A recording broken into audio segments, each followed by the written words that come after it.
What happens when the most feared man on the eastern seaboard can't control his own 6-year-old daughter? But a broke, overweight waitress from South Boston can calm her down with nothing but a paper napkin and a steady voice. Marta Olenski wasn't supposed to be anyone's answer to anything. She was 26 years old, 5'3", and 262 pounds on a good day. She knew her weight because the scale at the Walgreens on Commonwealth Avenue was brutally accurate and entirely public, sandwiched between the blood pressure machine and the reading glasses display. She'd stepped on it once by accident and never made that mistake again. She carried herself anyway, shoulders back, chin up, the way her grandmother, Bea, had taught her before Bea's knees gave out and her mind followed shortly after. That was 2 years ago. The nursing home on the south end of Dorchester cost $4,000 a month, which was $3,800 more than Marta could reasonably afford. She worked the early shift at Sal's Diner on Tremont Street, 5:30 in the morning to 2 in the afternoon, and then she picked up a second shift 3 nights a week at the Regency Hotel banquet hall, hauling trays of cold shrimp cocktail and flat champagne for corporate events where no one looked at her directly. She had applied to 12 other jobs in the past 4 months, 2 office receptionist positions, a hotel front desk, a grocery store manager trainee program, and a private household management company called Sterling Domestic Staffing. Sterling had called her back exactly once, left a voicemail she'd listened to 7 times, and she had been waiting on them ever since. Her apartment in JP was 430 square feet of drafty windows and a radiator that only worked when it felt like it. She ate oatmeal most mornings, rotisserie chicken on Fridays when the supermarket put them on clearance, and whatever the kitchen staff at Sal's let her take home at close. Her life was not glamorous. It was not romantic. It was a series of aching feet and alarm clocks, and doing the math in her head on the bus home, and coming up short every single time. She was not looking to change her life the night Sterling Domestic Staffing finally called back. It was a Wednesday. She was sitting on the edge of her mattress in her work uniform, black slacks, a white button-down that had been ironed into submission, pulling a blister pad off her left heel, when her phone lit up with a number she'd saved under Sterling. "Don't miss this," she answered before the second ring. The woman on the other end of the line was named Mrs. Pruitt, and she spoke in the measured, careful cadence of someone accustomed to delivering bad news with good manners. She told Marta that a placement had opened up. Private household, Beacon Hill long-term residential position, comprehensive care for 1 child. She paused here, as if choosing her words the way you choose footing on ice. The compensation, she said, was substantial, 6 times Sterling's standard rate, paid weekly cash, with room and board included. Marta heard 6 times and stopped listening to the rest for a moment. She did the math. 6 times standard rate was enough to cover Bea's facility, wipe out the credit card she'd been down in March, and still eat something that wasn't on clearance. "What's the catch?" "What's the catch?" Marta asked. There was a pause that lasted exactly 1 beat too long. "The child," Mrs. Pruitt said carefully, "has been through some significant transitions in the past 18 months. She's 6 years old, exceptionally bright, emotionally volatile. The previous 3 placements did not work out." "What happened to them?" The first asked to be reassigned after 2 weeks. The second resigned by phone. The third, another pause. The third required a brief medical evaluation following an incident with a glass of orange juice and a very expensive area rug. Marta thought about the nursing home invoice sitting on her kitchen counter. "I'll take it. Miss Olenski, I want to be transparent with you. The household is." Mrs. Pruitt lowered her voice slightly, which struck Marta as odd for a staffing agency call. "The employer is a very private individual. Security will be significant. The environment can feel intense for people who aren't prepared for it. I clean up after 140 people before 7 in the morning," Marta said. I'm prepared." Mrs. Pruitt told her to be at the address on Chestnut Street at 9 o'clock the following morning. She texted it immediately after hanging up. Marta looked up the address. She recognized the street, old money Beacon Hill, the kind of townhouses with original 1800s stonework and brass door knockers polished to a mirror shine. She'd delivered a banquet order to a party on that block once, 6 months ago. She remembered the way the housekeeper had looked at her when she used the front door by mistake. She remembered the exact shade of that look and the walk back to the service entrance. She ironed her second-best blouse and went to sleep. The morning was cold and grey, the kind of February in Boston that felt personal. Marta rode the Green Line to Park Street and walked the rest of the way, arriving 8 minutes early to an address that did not look like a townhouse. It looked like 3 townhouses that had been quietly joined into one: a broad federal-style building with dark shutters, a discreet security panel beside the door, and 2 men in dark coats standing at angles that suggested they were not there for decoration. The larger of the 2 asked for her name without looking at her, she told him. He spoke into an earpiece. The door opened. She was shown to a sitting room on the 2nd floor that was all dark wood and leather, and the kind of quiet that felt enforced rather than natural. The fire in the fireplace was real. The painting above it was large and almost certainly not a print. Marta stood in the center of the room with her coat folded over her arm and her hands still because she had learned a long time ago that nervous hands gave too much away. He walked in 7 minutes later. Konstantin Vashchenko was not what she'd expected, though she wasn't sure what exactly she'd expected. He was tall, broad-shouldered, somewhere in his early 40s, with dark hair beginning to silver at the temples and the kind of angular face that looked like it had been arranged for maximum authority. He wore a charcoal suit that fit with the specificity of something made for him rather than bought, and he moved with the unhurried, deliberate confidence of a man who had never once been kept waiting. He looked at her the way she had anticipated, the quick, practiced assessment. Her face, her size, her worn coat, the practical flat shoes. He gave nothing away with his expression, but she had been looked at like that enough times to read the language. "You're the placement from Sterling," he said. His accent was faint, Eastern European, smoothed down to something that only surfaced around certain vowels.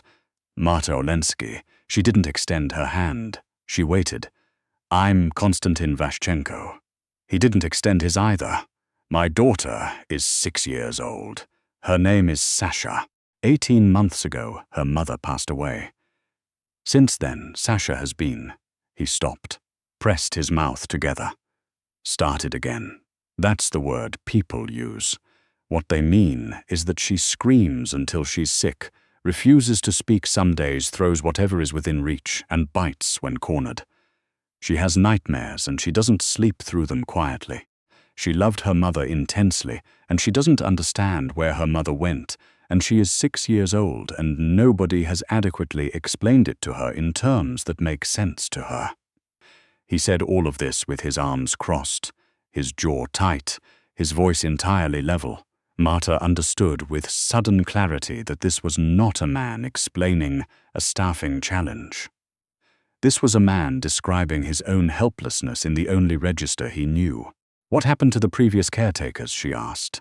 "The first couldn't manage the schedule. The second was frightened of the house." He paused. "And the environment?" Marta said. He looked at her for a moment. "Yes." "And the third?" Sasha threw a full glass of orange juice at her head from 6 feet away. "She has excellent aim." Something almost imperceptible crossed his face. "Pride, maybe. Grief for something else." The third caretaker was not injured.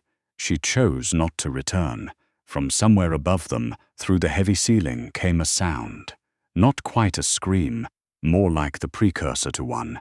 A high-pitched, sustained note of fury that moved through the house like a current. Konstantin's shoulders stiffened. He turned toward the door. Before he could move, the door blew open. The little girl who came through it was small for 6, dressed in dark leggings and a rumpled cream sweater. Her black hair, her father's hair, loose and tangled around her face. She had something in her hand, a ceramic mug, the large kind, the ones Marta knew from years of clearing tables. Her eyes were red-rimmed and furious and terrified all at once, the particular combination of a child who has been crying for a long time and is now past the point of tears and into something colder and harder. Behind her came a young housekeeper in a grey uniform, flushed and half apologetic. "Mr. Vashchenko, I'm so sorry. She got out of the—" "Sasha, sweetheart, put that down." Sasha turned and threw the mug at the wall with startling force and precision. It exploded against the plaster, 3 feet from the housekeeper's head, ceramic shards skittering across the hardwood. The housekeeper gasped and pressed back against the doorframe. In Marta's peripheral vision, 2 men in the hallway moved toward their holsters. She did not move toward Sasha. She did not lunge, grab, or crouch defensively.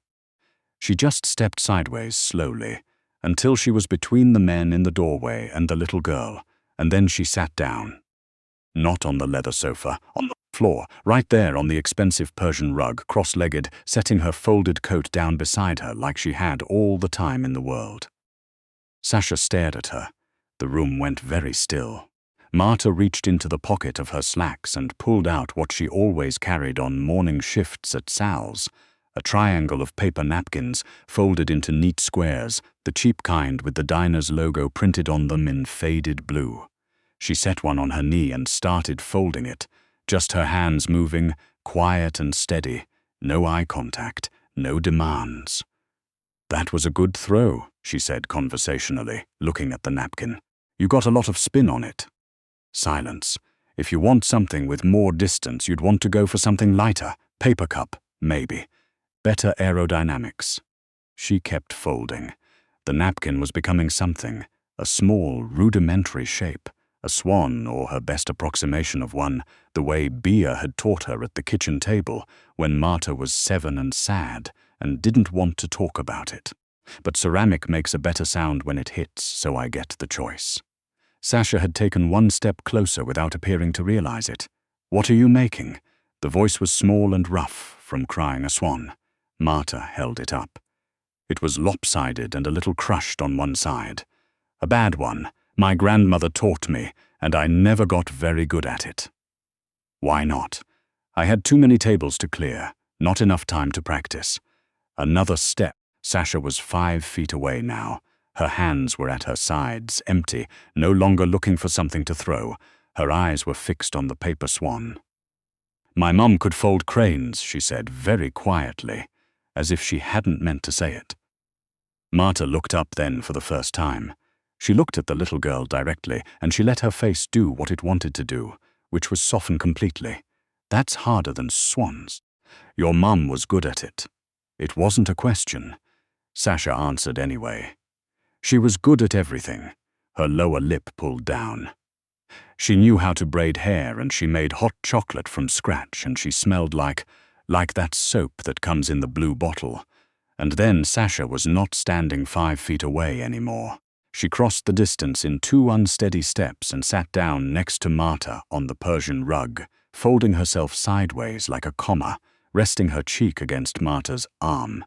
Not against her shoulder, against the soft, round part of her upper arm, the way a child chooses the most comfortable surface without self-consciousness. Marta wrapped her arm around the girl slowly, not squeezing, just surrounding. Sasha's small ribcage shuddered with the effort of not crying again. "I know," Marta said quietly.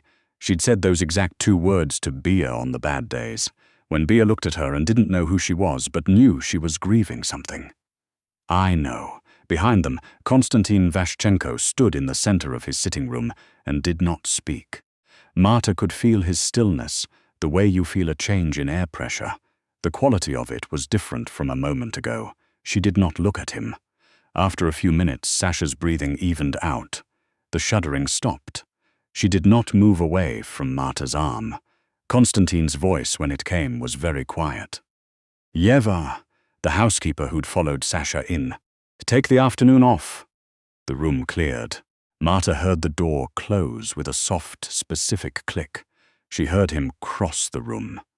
From the corner of her vision, she saw him lower himself into one of the leather chairs, forearms on his knees, watching his daughter's face with an expression she understood now. It wasn't authority. It wasn't control. It was the helpless, exhausted love of a parent who would demolish anything that threatened his child and couldn't do a single thing about the grief that lived inside her. Marta was hired before she left the building that afternoon. Constantine tripled the rate Mrs. Pruitt had quoted and told her in the hallway by the front door that she should have her things moved in by Friday. "I have 2 other jobs," she said. "You won't need them. I have my grandmother in a facility in Dorchester. I pay for her care." He nodded once, as if filing this information. "That will be handled." She looked at him for a long moment. "I'm not asking for charity. I know what you're asking for," he said. "You're asking me not to make this transactional. I'm telling you that you sat on my floor and calmed my daughter down in 11 minutes when 3 trained professionals lasted a combined total of 6 weeks. Don't mistake me paying for what you're worth as charity."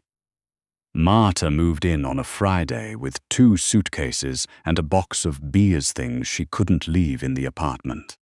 They gave her a room on the 3rd floor with windows that faced a small walled garden, a bathroom with heated floors, and a closet that was larger than her old kitchen.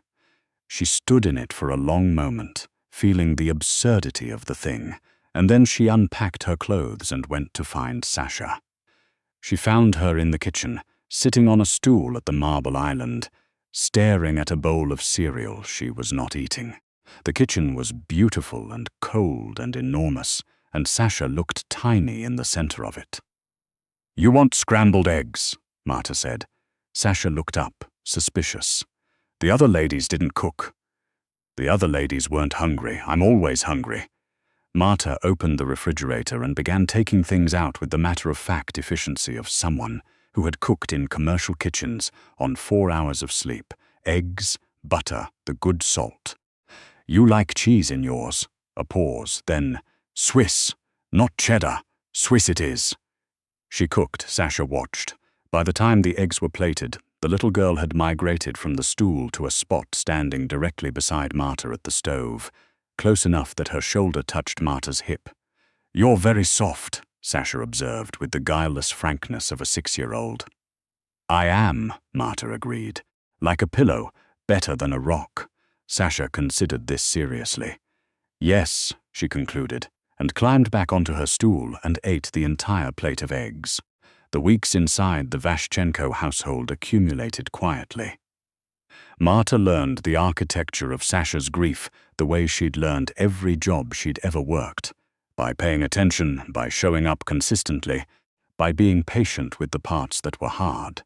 Sasha's bad days still came. There were mornings she wouldn't speak. Evenings where she screamed herself into exhaustion over something small. A shoe on the wrong foot. A show she wanted to watch that wasn't loading, and Marta knew it was never about the shoe. It was about the fact that the world had broken its most fundamental promise to this child, and nobody had given her language for that yet. On those nights, Marta would sit outside Sasha's door in the hallway, close enough to be heard, and she would just talk. Not about Sasha's feelings, not about processing or strategies. She would tell stories about the diner, about the man who came in every Tuesday and ordered the same thing wrong and sent it back every time, about the mouse they'd found in the walk-in freezer that had somehow managed to eat through a sealed container of blueberry muffins, about Bea when Bea was younger and sharp-witted and capable of spectacular stubbornness. After a while, the sounds from inside the room would change, the sharpness going out of them, and eventually, the door would open a crack, and one dark eye would appear. "Keep going," Sasha would say. So she would. Constantine noticed. Of course he noticed. Marta understood quickly that he noticed everything. He ran an operation she was careful not to know the details of, though the details were not subtle. The men who moved through the house spoke in low Russian and didn't make eye contact with anyone outside their immediate function. There were meetings in the study on Tuesday evenings that she took Sasha away from the house for, walking to the public garden to feed the ducks, even when it was cold enough to see their breath. There were phones that rang at all hours and conversations that stopped when she walked into a room, and she respected all of it without needing to understand it, the same way she'd respected the kitchen hierarchy at Sal's. Not her business, not her space. She had her own job to do. Constantine, for his part, began arriving home earlier. She noticed it around the third week. He'd been coming in well past 8 when she first arrived, sometimes closer to 10, and Sasha would already be asleep. Then it was 7:30. Then 7. He started appearing in the kitchen doorway at 6:55, still in his suit, watching the end of dinner preparation without announcing himself. Sasha always spotted him first.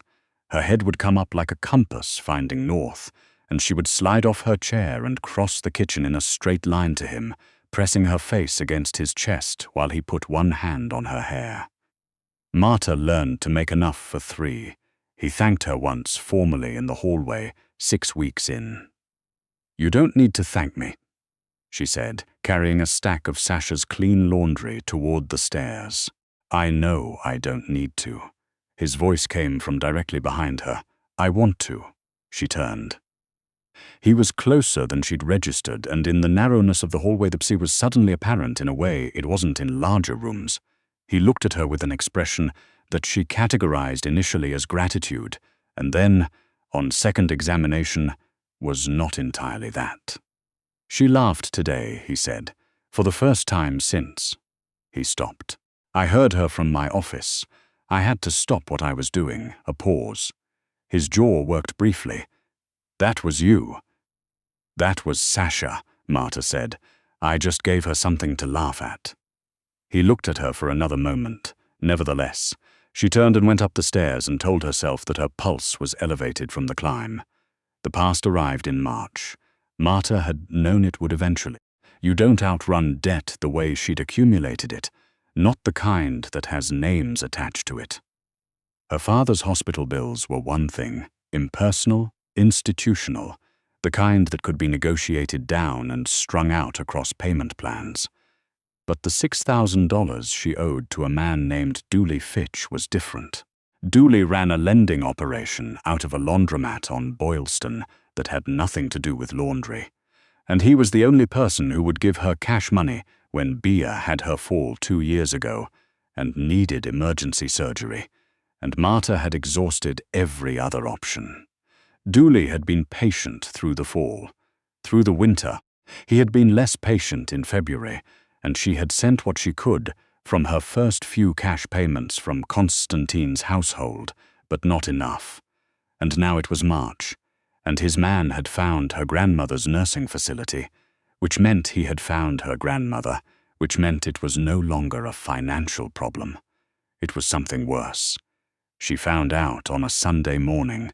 Baya's care coordinator called while Marta was braiding Sasha's hair at the kitchen island. And from the particular careful tone of the coordinator's voice, she knew something was wrong before the first full sentence. A man had come to see Baya the day before. Not family, the coordinator had checked the visitor log. He had introduced himself as a friend. He had sat with Baya for 40 minutes. When the coordinator had gone to check on the room, he was gone, and there was a folded piece of paper on Baya's nightstand that the coordinator described carefully over the phone. The paper had one line written on it, an address Marta recognized, the old industrial stretch along the Fort Point Channel, and a date, this Friday. Marta did not finish the braid, she was halfway through. "Ouch," Sasha said. "Sorry, sweetheart." She smoothed her hands over Sasha's hair, completing the plait on autopilot while her mind ran the numbers she didn't want to run. Dooley Fitch was not a man who left notes as a courtesy.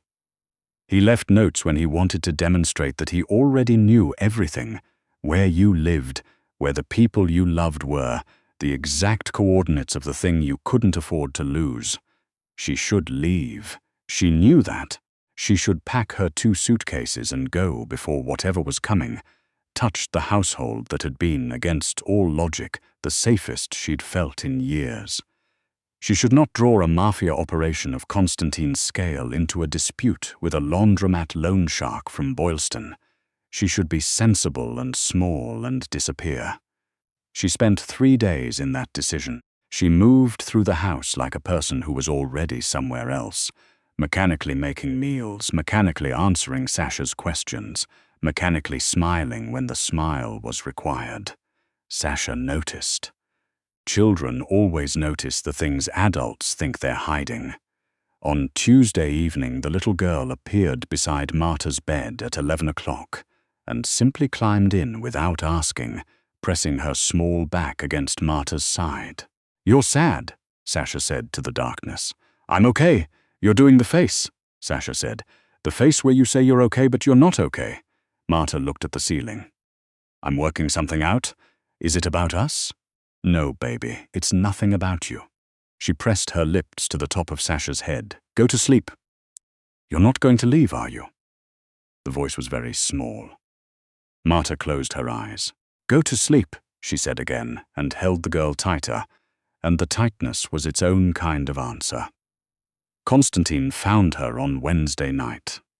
She was in the kitchen at midnight, not baking, not cooking, just sitting at the island, with her hands flat on the marble and the overhead lights off, the under-cabinet lights throwing a low amber glow across the room. He came in without turning the main lights on, poured himself 2 fingers of something from the cabinet above the refrigerator, and sat down across from her. He didn't ask if she was okay. He wasn't that kind of man. He said, "Tell me." She looked at her hands. She thought about Bia, who was 81 years old and barely knew what day it was, and had enough fear in the world, without a man like Dooley Fitch sitting in her room for 40 minutes. She thought about Sasha's voice in the dark. "You're not going to leave, are you?" she told him. All of it.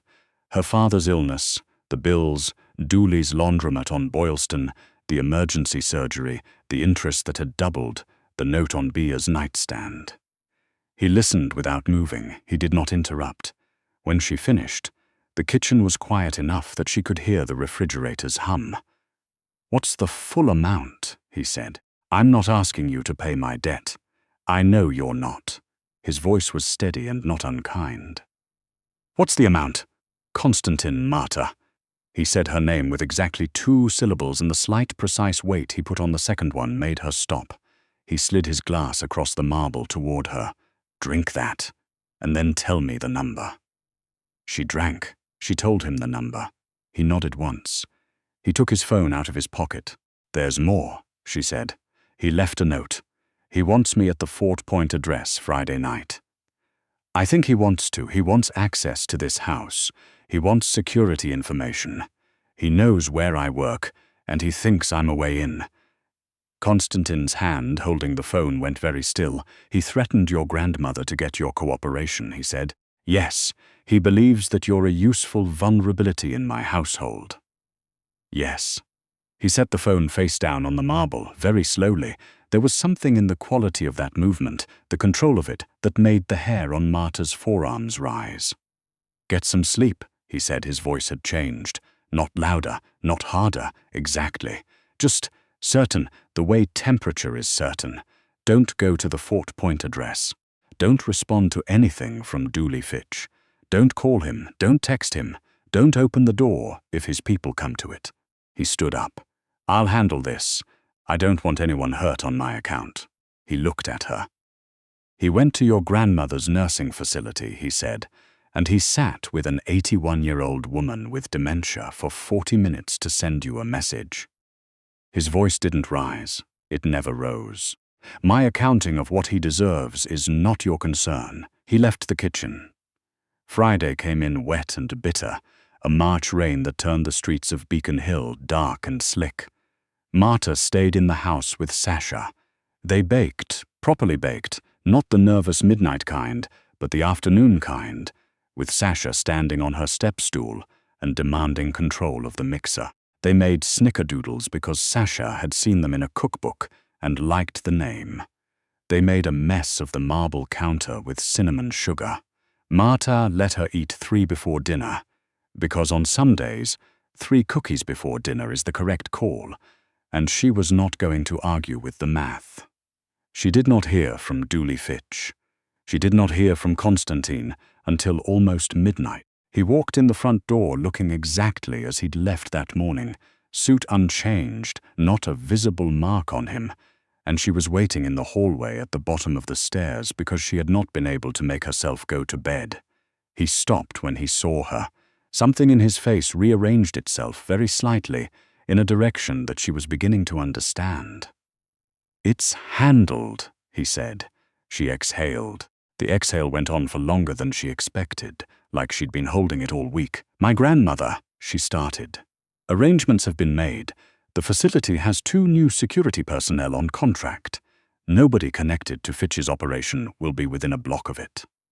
He paused. "Her account is also cleared. The full balance. Constantine, I told you you're not accepting charity." He stepped closer. His voice was quiet. "What you're accepting is what happens when someone threatens someone who matters to me.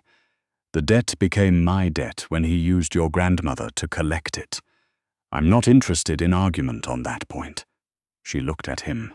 The under-cabinet lights were the only light in the hallway, amber and low, and he was close enough that she could see the specific grey in the silver at his temples, the fine lines at the corners of his eyes, the way his jaw was set with all that practiced deliberate authority that was so much work to maintain. "She matters to you?" Marta said. "Nissa.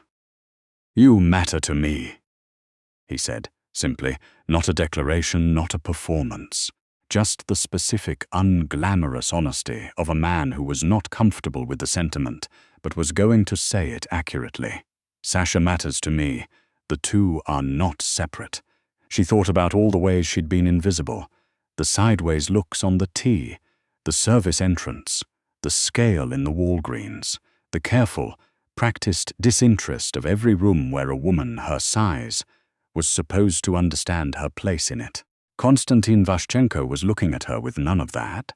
He was looking at her the way he looked at things he valued, directly, completely, with the full attention he gave to whatever he had decided was worth his time. "I don't know what this is," she said.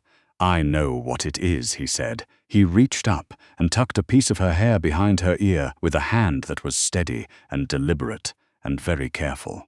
His thumb brushed the curve of her jaw. She turned her face into it slightly, without deciding to. When he kissed her, it was not tentative. He was not a tentative man.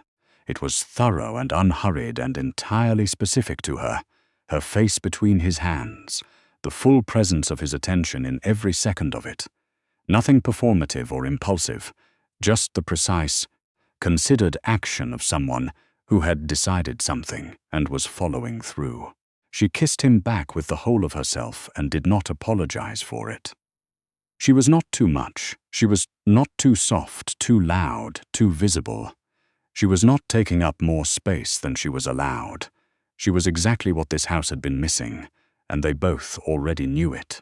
Spring came to Beacon Hill the way it always does, begrudgingly, a few warm days followed by a cold week, then 2 warm days, then finally, and all at once, the forsythia blooming yellow along the garden wall, and Sasha demanding the back doors be opened so she could eat her breakfast outside.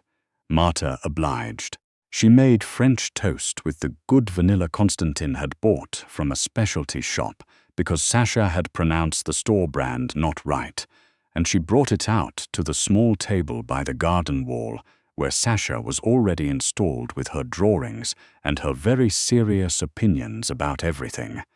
Constantine came out in his shirt sleeves, with his down across from his daughter, and sat down across from his daughter. Sasha handed him a drawing without looking up. It was a house with 3 figures in front of it, 1 tall, 1 medium, 1 small, drawn in the decisive crayon strokes of a child who was not interested in proportion, but was very interested in certainty. "That's us," Sasha said, still not looking up. He looked at the drawing for a long moment. Then he looked at Marta, who was leaning in the doorway with the second plate of French toast and the morning light on her face, and no idea what her expression was doing. He smiled. Not the managed political expression he wore for meetings, the real one, the rarer one, the one Marta had seen 3 times now, each time startling as the first. Inside the house, somewhere deeper in the quiet, Bia was in the guest room on the ground floor that Constantine had arranged for her, moved from Dorchester 2 weeks ago, because Marta had not asked, and he had done it anyway, and Bia was sleeping late the way she always did. And for once the nursing home invoice was not the first thought in anyone's mind when morning arrived. Sasha finally looked up from her drawing and pointed her crayon at the medium figure in the front of the crayon house, with the absolute authority of a child who has made a decision and intends to stick to it. "That one is Marta," she said. "She lives here now."